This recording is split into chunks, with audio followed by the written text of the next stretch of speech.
Bueno, entonces esta es una forma muy agresiva de tumor testicular, la más agresiva de todas, donde esto está constituido por células de tipo cito y sincicio trofoblasto. Esta ocurre un tumor idéntico en la placenta, donde es más frecuente, también en el ovario y también en restos totipotenciales que quedaron durante la embriogénesis, por ejemplo en el mediastino o en el abdomen. En forma pura es muy raro que ocurra, generalmente hace parte de un tumor mixto y eso es lo que menciona aquí, ¿verdad? Que generalmente forma parte de un tumor mixto. Generalmente él es pequeño, son lesiones pequeñas que no tienden a provocar un aumento del testículo. Sin embargo, esto muchas veces es detectado ya en el momento en que hizo metástasis. Por ejemplo, tuvimos el caso de un paciente donde él empezó a hacer focalizaciones, ¿verdad? Empezó a tener debilidad en los miembros y se le hizo un estudio de tomografía, había metástasis. Sin embargo, en el testículo solamente ya quedaron cicatrices, restos de este tumor. Entonces, eso es lo que nos dice, debido a que crecen muy rápidamente, en él es común que haya necrosis, ¿verdad? Es algo bastante característico y muchas veces ya solamente queda una cicatriz fibrosa en el parénquima testicular donde se origina, ¿verdad? Ya hizo metástasis en el momento en que se diagnostica. Como vemos aquí, la masa testicular de color hemorrágica, en este caso, bien hemorrágico, bien oscuro, y él morfológicamente está constituido por dos grupos celulares, células de tipo sincicio y células de tipo citotrofoblasto. Ellos elevan HCG, sobre todo, elevan en grandes cantidades, ¿verdad? La célula sincicio es una célula grande y irregular que tiene varios núcleos, multinucleada. En cambio, la célula de tipo citotrofoblasto es una célula más poligonal, más pequeña, con un núcleo bastante uniforme. Y aquí nos muestra la célula de tipo sincicio, célula grande multinucleada, y la célula de tipo citotrofoblasto más pequeña. Aquí nuevamente identificamos la célula de tipo sincicio trofoblasto, bien grande, multinucleada, y la citotrofoblástica bien pequeña. Él eleva OCT3D4 y CD30, entonces él es un tumor muy agresivo, el más agresivo del testículo. Macroscópicamente no son tumores grandes, pero tienden a ser hemorrágicos. Y microscópicamente él está constituido por dos poblaciones celulares, células de tipo cito y sincicio trofoblasto. Teratoma. El teratoma, como habíamos dado en el sexo femenino también, él puede ocurrir, ¿verdad? Derivando de las tres capas germinales del endo, del ecto y del mesodermo. Él puede ocurrir en lactantes y niños de forma pura y es el segundo tumor luego del saco vitelino. En adultos, generalmente que ocurra en forma pura es infrecuente, generalmente forma parte de un tumor mixto y se da en asociación como, por ejemplo, con neoplasias como el carcinoma embrionario. También coriocarcinoma, saco vitelino, los otros tumores germinales. En cuanto al tamaño, él es de 5 a 10 centímetros, tiene un aspecto heterogéneo, un aspecto sólido quístico, depende mucho del porcentaje en que se encuentra en la neoplasia. También puede tener áreas de necrosis y hemorragia, sobre todo si está mezclado con otros tumores como el carcinoma embrionario y el coriocarcinoma. En este caso vemos una neoplasia de aspecto cartilaginoso, sólido, ¿verdad? Que está reemplazando gran parte del tejido. Él también se divide en dos clasificaciones, postpuberal y prepuberal. Postpuberal, generalmente, él se documenta en la orquiotomía, ¿verdad? Aquí no se hace biopsias como dijimos. El postpuberal puede tener un epitelio de tipo gastrointestinal, respiratorio, cartílago, escamoso, puede tener células indiferenciadas, puede tener neuroepitelio y se identifica una asociación con una neoplasia intratubular. También se pueden ver testículos ya con atrofia, esclerosis y formación de cálculos. El prepuber generalmente se identifican estructuras que imitan a órganos, se puede ver lámina propia, el epitelio, pueden identificarse inclusive folículos pilosos que no se ven en el postpuberal, no tiene tantas atipias, ¿verdad? Y en él no se asocian neoplasias intratubulares ni necrosis y las mitosis son mínimas, por lo tanto también el prepuber es de mejor pronóstico. En varones también existe el teratoma de malignidad de tipo somático, donde imita tumores malignos como el sarcoma, el adenocarcinoma, el carcinoma de células escamosas o el tumor neuroepidérmico primitivo. Todas estas neoplasias en el sexo masculino, todos los teratomas son considerados malignos. A diferencia del femenino, que ahí existían benignos, malignos y estaban los monodérmicos especializados. ¿Por qué en los varones todos son malignos? Porque se vio que tienen potencial de hacer metástasis. Pero si hablamos del pronóstico, el pronóstico es mejor en el prepuber, que está limitado en el testículo. Y este es el más agresivo, el de malignidad de tipo somático. Microscópicamente, entonces, él puede imitar varios tejidos, como dijimos, epitelio escamoso, respiratorio, intestino, ¿verdad? Puede tener partes que se asemejan a tejidos fetales. Entonces, en este caso vemos un cartílago bien formado, aquí vemos cartílago, vemos con estructuras glandulares. En este caso vemos otro cartílago, pero que ya tiene células atípicas. En este caso vemos epitelio respiratorio, gastrointestinal, presente en la lámina con presencia de células caliciformes. Entonces, el teratoma en el sexo masculino todos son malignos, el aspecto es heterogéneo en la mezcla y él se divide en postpuberal, prepuberal y el de malignidad de tipo somática, siendo la más agresiva el de malignidad de tipo somática. Tumores de cordones sexuales y estroma, aquí tenemos los que derivan de las células de Leydig, que son las estromales, y los que derivan de las células de Sertoli, que son derivados de cordones sexuales. En este caso, él, digamos, puede tener una pequeña minoría, menos del 10%, que son malignos. La gran mayoría de estos tumores, como dijimos, conducen a síndromes endocrinológicos, por lo cual el paciente acude a la consulta. Generalmente son benignos, pero existe un porcentaje de que sean malignos. ¿Cuándo se lo cataloga como maligno? Si el tamaño es más de 5 centímetros, si tiene bordes irregulares, si tiene atipia citológica, mitosis mayor a 3 en 10 campos a gran aumento, invasión vascular y necrosis. El tratamiento independientemente es la cirugía, ¿verdad? Curativa, sobre todo para tumores que no hicieron metástasis. El pronóstico en la supervivencia a los 5 años se vio que es buena, igual si es maligno, ¿verdad? Del 90%.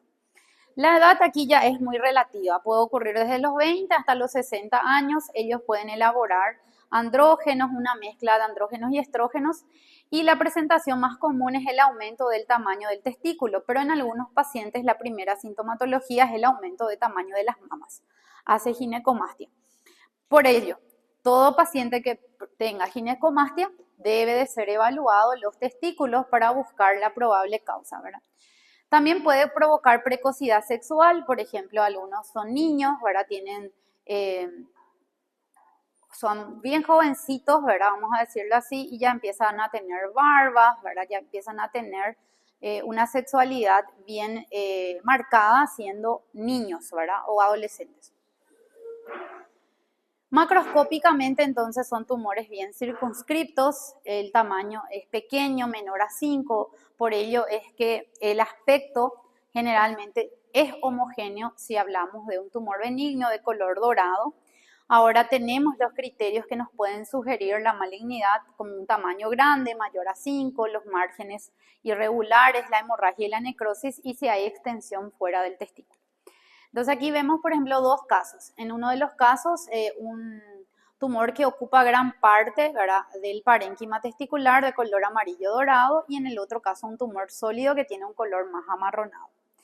Microscópicamente las células pueden ser redondas, apoligonales, pueden tener lípidos, cristales de Reinke, que se vio en un 25% de tumores.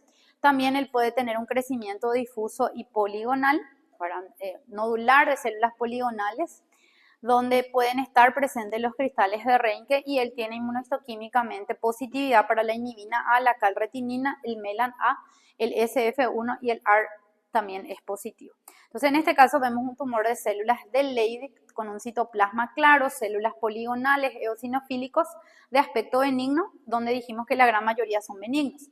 En este otro caso vemos un tumor de células de Leydig cuyo citoplasma es de color claro blanquecino. La inhibina es el marcador más utilizado que es positivo para estas neoplasias. El tumor de célula de Sertoli se llama androblastoma, donde él puede estar constituido completamente por células de Sertoli o puede tener una mezcla con componentes de la granulosa. Él puede elaborar estrógenos o andrógenos y puede ocasionar tanto masculinización precoz como también feminización. Al igual que los tumores de Leydig pueden provocar ginecomastia, el segundo tipo de tumor más común es el de Sertoli luego del de Leydig. La gran mayoría son pequeños, unilaterales y son benignos. Se caracteriza por un patrón tubular o en forma de cordones. Él es positivo para la SF1 y la beta-catenina nuclear y negativo para el SAL4 o 4 y otros marcadores. Tiene mala respuesta al tratamiento si es maligno, sobre todo si hay metástasis. Macroscópicamente son pequeños y al corte es homogéneo de color grisáceo amarillento. Histológicamente puede formar túbulos, o sea, una apariencia parecida a túbulos inmaduros. La mayoría son benignos también. Un 10% pueden ser anaplásicos y tener un curso maligno. En este caso se ve el testículo, se ve la neoplasia de bordes prácticamente irregulares, ¿verdad? Tiene una apariencia multinodular. Aquí, por ejemplo, se identifica un tumor de células de Sertoli, dice, no especificado de otro modo, donde va haciendo una especie de células homogéneas separadas por trabéculas. En este otro caso vemos células sueltas que están separados por un patrón desmoplásico o esclerosante. En este caso vemos un patrón de células gigantes de tipo células grandes. En este otro caso vemos un tumor de células de Sertoli y nos dice ya marcadamente atípico, ¿verdad? Donde hay que hacer el diagnóstico diferencial con adenocarcinomas metastásicos. Entonces tiene varias variantes, benignas, malignas y existen varias variantes, ¿verdad? Nuevamente. El linfoma. El linfoma también corresponde al 5% de las neoplasias. Generalmente son mayores de 60 años. La otra neoplasia que afectaba a pacientes adultos mayores era el tumor espermatocítico. Otra de las neoplasias es el linfoma. En la gran mayoría está diseminado en el momento en que se diagnostica y la gran mayoría, en cuanto al tipo histológico, es el difuso de células B grandes. Ellos invaden, llenan los túbulos seminíferos, son comunes las mitosis, las necrosis también son comunes y tenemos dos variantes, la de tipo centroblástica, que es la más frecuente representada por el 90% y el 10% restante corresponde a la morfología inmunoblástica. También puede tener paro espermatogénico, o sea, prácticamente no ocurre la espermatogénesis, los túbulos seminíferos están distorsionados, fibrosis y alinización tubular de los túbulos seminíferos. Él tiene varios marcadores, CD19, 20, 79, PAC5, BCL, igual muy parecido a lo que son los linfomas. Entonces lo que se va a identificar son túbulos atróficos invadidos por células atípicas. Puede ser la variante centroblástica, donde tenemos la presencia de 3 nucleolos que nos recuerdan a la letra C, como habíamos visto en las clases de linfoma, o la variante inmunoblástica, donde los núcleos están bien en el centro como los puntos sobre la letra I. Este representa el 10% solamente. Y aquí vemos los marcadores más usados, el CD20, el CD10 y el BCL6. Y bueno, hasta ahí es testículo. No sé si tienen alguna pregunta.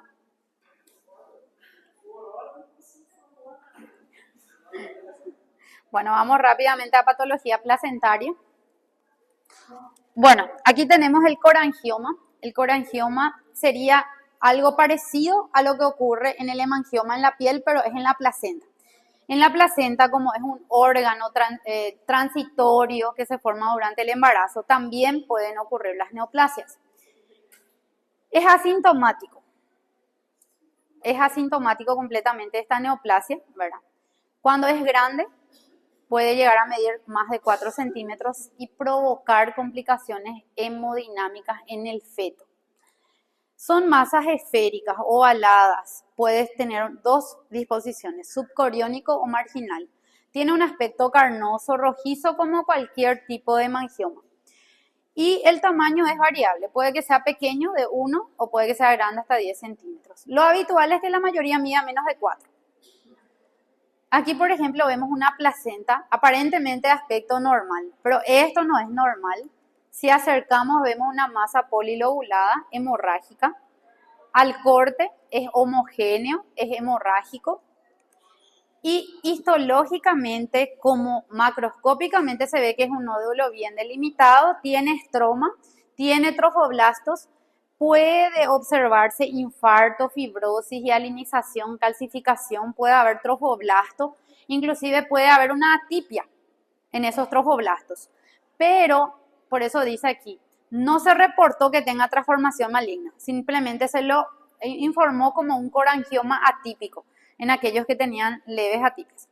Lo cierto es que es como un hemangioma, pero de la placenta. Entonces vamos a ver dilataciones de vasos que van a estar revestidos por células planas, sin atipias, que va a tener presencia de hematíes y que va a estar separado por un estroma de tejido conectivo. Al igual que cualquier hemangioma, ¿verdad? Solo que esto es durante el embarazo, ¿verdad?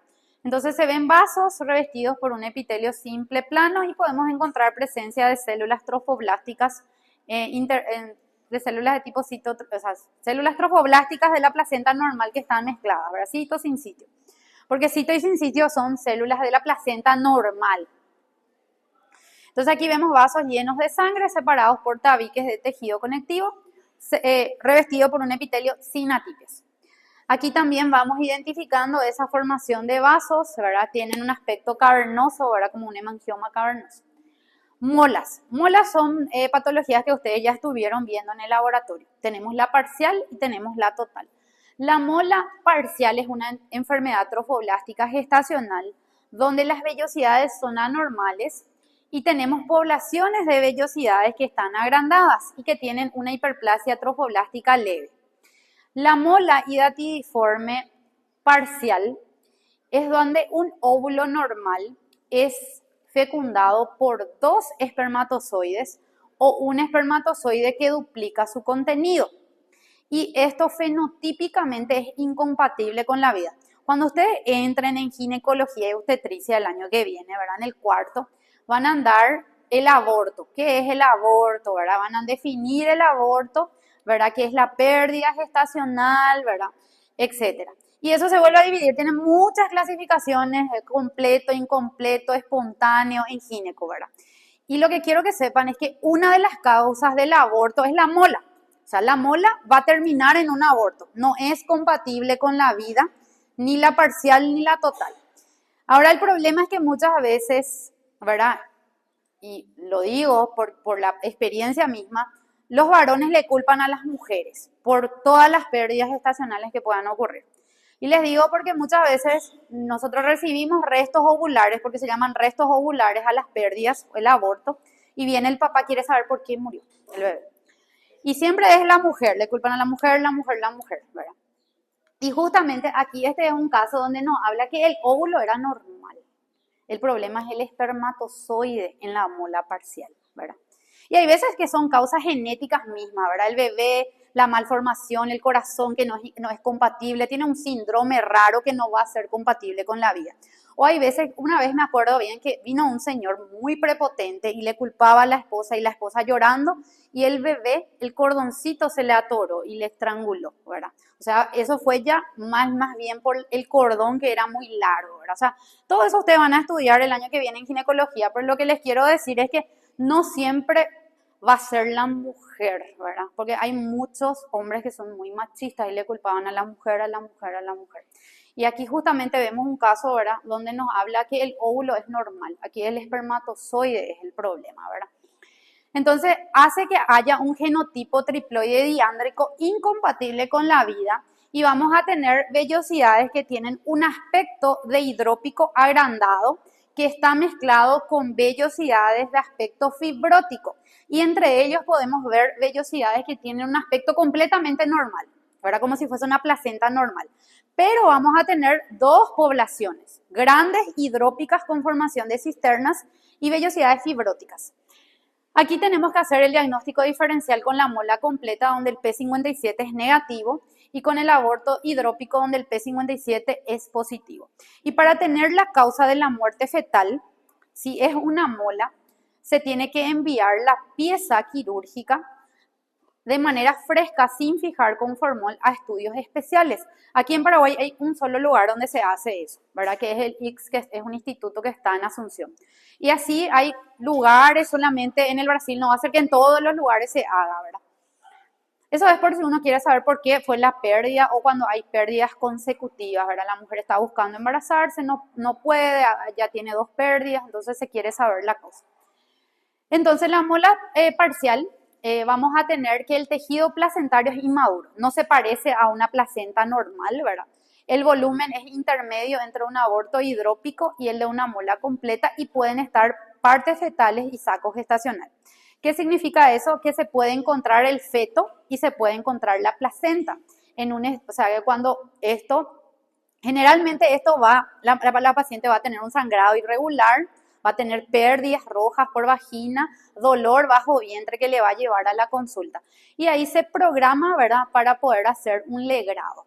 Generalmente vamos a poder ver el feto mismo o partes del feto, inclusive puede que sean partes mínimas que en la macroscopía no veamos, pero sí en la microscopía se ve cartílago, hueso, o sea, formaciones de tejidos. Y vamos a encontrar una placenta completamente inmadura, de aspecto irregular y formación de vesículas. Solo que en este caso hay feto, ¿verdad? Y los niveles de beta-HCG también no va a ser correlacional con el embarazo. Entonces, microscópicamente el aspecto va a ser heterogéneo. Podemos encontrar vellosidad de aspecto normal, ya que hay feto, y entre ellos vellosidades que son grandes, hidrópicas, y vellosidades pequeñas de aspecto fibrótico. Vamos a tener una hiperplasia trofoblástica leve, que es lo que va a hacer que eleve el HCG. Podemos ver partes fetales o el feto mismo, glóbulos rojos nucleados y al menos 3 de estas características histológicas, más confirmación con el FISH y análisis de citometría, que son estudios genéticos que se realizan al paciente para poder confirmar el diagnóstico. Entonces, las vellosidades serían grandes, mezcladas con vellosidades hidrópicas, o sea, vellosidades grandes hidrópicas con formación de cisternas, mezcladas con vellosidades fibróticas. Aquí también vamos viendo vellosidades agrandadas, otras fibrosadas. El aspecto es edematoso y vamos a tener una hiperplasia trofoblástica leve. Hemorragia, por supuesto, ya que eso es el motivo de consulta, y el P57, en este caso la tinción nuclear está presente en los citotrofoblastos y en el estroma. La mola completa es una enfermedad trofoblástica gestacional también, donde hay un agrandamiento hidrópico difuso. Las vellosidades todas son grandes, no vamos a encontrar nada de vellosidades sanas. Generalmente es un trastorno de la placenta, donde hay unidrops, o sea, va creciendo, ¿verdad?, estas vellosidades y hacen que el embarazo tenga un aspecto mayor si hacemos una asociación con la edad gestacional. La edad gestacional por la fecha de la última menstruación por el FUM o también por la ecografía, ¿verdad? Generalmente la ecografía mismo ya va a ser anormal, le llaman con aspecto de tormenta de nieve, no se ve saco gestacional, no se forma feto, es incompatible con la vida, ¿verdad? Y esto se tiene que hacer el diagnóstico diferencial, ¿verdad?, con otras patologías, ¿verdad?, como la mola invasiva o corio, que puede progresar a estas patologías. Y se vio esa progresión en 15 a 20% de casos. Aquí el óvulo es el problema. El óvulo es vacío, ¿verdad?, y esto es fertilizado por un espermatozoide de características normales. También hacen fenotipos, ¿verdad?, genéticamente incompatibles con la vida. ¿Y por qué incompatible? Porque todos los cromosomas son de origen paterno. El óvulo es vacío. ¿Cómo se manifiesta por la clínica? También va a tener un sangrado vaginal que le va a llevar a la consulta. Lo describen los ginecólogos con aspecto de jugo de ciruela, rojizo, ya en el primer trimestre. También en una ecografía transvaginal, aparte de ver el aspecto de tormenta de nieve, se identifica quistes en el ovario que miden más de 6 centímetros. El útero es muy grande para la edad gestacional, por ejemplo, tiene 8 semanas y parece como si fuese que está de 5 meses de embarazo, ¿verdad? El nivel de HCG es muy elevado, por eso es muy importante durante la gestación controlar el HCG, ¿verdad? Porque ese nivel de HCG nos va a decir si es acorde para las 4 semanas, para las 8, para las 12, si no está muy elevado, ¿verdad? Si está en el rango. Y al inicio ya empieza a tener complicaciones, hipertensión gravídica, tiene muchas náuseas. Las náuseas generalmente van apareciendo a medida que el HCG se va elevando. Justamente el HCG es lo que hace que se eleve, ¿verdad? O sea, que en la paciente clínicamente aparezcan muchas náuseas. Entonces, esto por la ecografía ya va a ser, no va a haber saco, ¿verdad? Es una masa heterogénea, el aspecto va a ser irregular de la placenta, no hay feto, no hay embrión, no hay saco, ¿verdad? Ausencia de líquido amniótico y en el ovario se ven la presencia de quistes luteínicos. Entonces, esto sería el aspecto de tormenta de nieve, ¿verdad? Donde esto, si nosotros comparamos, ¿verdad? Buscamos ecografía de 8 semanas, nos va a aparecer un saco con el brote embrionario. Y aquí no hay, ¿verdad? Tiene este aspecto. Macroscópicamente la placenta parece un racimo de uvas, ¿verdad? Arracimado le llaman, ¿verdad? Tienen vesículas que si nosotros esto apretamos sale un líquido translúcido. Entonces es una placenta completamente inmadura e irregular. Y en la microscopía se ven vellosidades grandes de aspecto hidrópico con formación de cisternas. Tienen una hiperplasia circunferencial trofoblástica marcada, porque recuerden que el sincicio es el que eleva el HCG. Entonces va a tener muchas células de tipo sincicio y citotrofoblasto. También pueden haber vellosidades fibrosadas, ¿verdad? Todas estas células que vemos aquí son las células de tipo cito y sincicio. Aquí se identifica la formación de la cisterna. Aquí vemos la hiperplasia trofoblástica circunferencial y esto sería la macroscopía como un racimo de uva con formación de vesículas. Aquí nuevamente identificamos muchas vellosidades, todas agrandadas y de aspecto hidrópico. Y aquí identificamos las células de tipo cito y sincicio trofoblasto. Nos dice que el P57 es negativo. Mola invasiva. La mola invasiva es una mola hidatidiforme que invadió el miometrio y invade los vasos, sitios extrauterinos, y se le llama mola hidatidiforme metastásica. ¿Dónde va esta mola? Puede invadir la vagina, la pelvis, los pulmones y la vulva. La forma más común de que evolucione una mola invasiva es la mola completa, ¿verdad?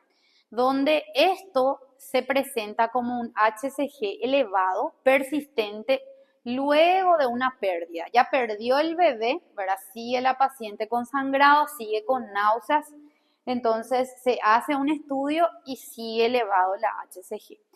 En este caso, la quimioterapia se vio que era muy eficaz y para hacer el diagnóstico se tiene que hacer la histerectomía, no se hace por biopsia, se tiene que sacar el útero, ¿verdad?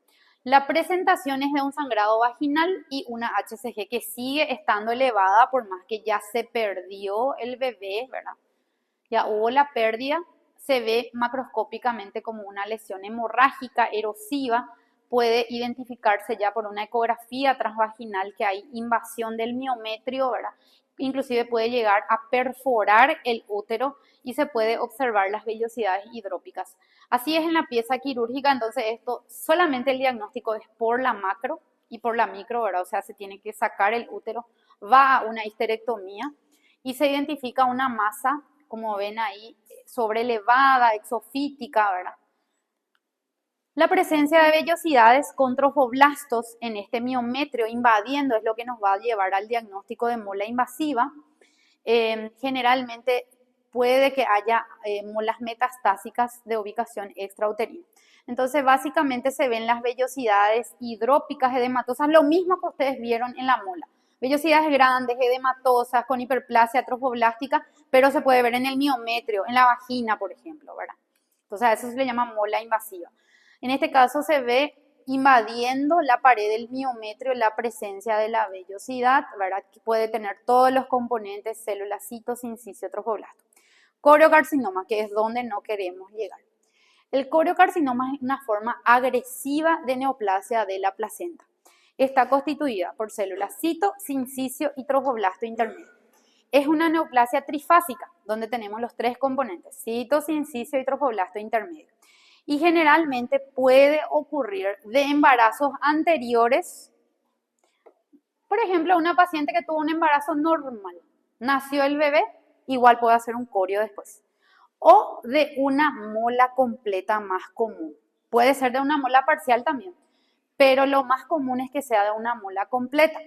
Aquí también la paciente va a tener sangrado, ¿verdad? Va a tener HCG elevada y tiene alta tasa de curación con la quimioterapia, o sea, responde a la quimio, a diferencia del ovario, por ejemplo, que no respondía a la quimioterapia. El más común es que ocurra en la placenta. También puede ocurrir en la trompa de falopio y ovario como un embarazo ectópico y que justo haga un corio nuevamente, ¿verdad? Existe un sistema de puntuación de la OMS que incluye la edad, ¿verdad? Antecedentes de embarazo, intervalo entre el diagnóstico y el embarazo anterior, ¿verdad? Si hay metástasis, si hay quimioresistencia. Y aquí justamente esto es catalogado por el FIGO, la Federación Internacional de Ginecología y Obstetricia, donde nos dice estadio 1 si está en el cuerpo uterino, estadio 2 si se extiende a los anexos y vagina, estadio 3 si hay una extensión al pulmón y estadio 4 si hay metástasis a otros sitios. Se puntúa y si el riesgo, o sea, si el número es menor o igual a 6, se considera de riesgo bajo. Si el número es mayor o igual a 7, se considera de alto riesgo. Y si el número es mayor o igual a 12, se considera de ultra alto riesgo.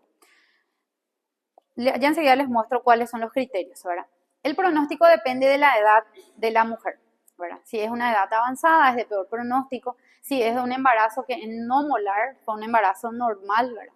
Porque es difícil de sospechar si un embarazo fue completamente normal, nació el bebé y que haya un corio, ¿verdad? Un largo intervalo entre el diagnóstico y el embarazo, ¿verdad? El HCG que está marcadamente elevada, si hay una gran carga de tumor, si hay metástasis a cerebro o hígado y si no responde a la quimio. Entonces, este es el sistema de puntuación utilizado, donde tenemos los años de la edad de la paciente. Por ejemplo, si la paciente tiene menor de 40 años, no suma puntos. Si es mayor o igual a 40 años, suma un punto. Antecedente de embarazo. Lunar significa molar, por la traducción nada más tradujo así. Si es de un embarazo molar, no suma puntos porque dijimos que es común. Si fue de un aborto, de cualquier tipo de aborto, no precisamente por mola, ¿verdad? Un aborto espontáneo, por ejemplo, suma un punto. Si fue un embarazo de término, un embarazo que se desarrolló de manera normal, suma 2 puntos porque es difícil que se sospeche. Después tenemos el intervalo de meses, desde que se descubre, ¿verdad? Si eso pasó menos de 4 meses, no suma puntos. Si es de 4 a 6 meses, suma un punto. Si es de 7 a 12 meses, suma 2 puntos. Si ya pasó un año, suma 4 puntos. El nivel de HCG, si es menor a 10 a la tercera, no suma puntos. 10 a la tercera, 10 a la cuarta, suma un punto. 10 a la cuarta, 10 a la quinta, suma 2 puntos. Mayor a 10 a la quinta, suma 4 puntos. El tamaño del tumor, ¿verdad? Si es menor a 3, no suma puntos. 3 a 4 centímetros suma un punto. Mayor o igual a 5 centímetros suma 4 puntos.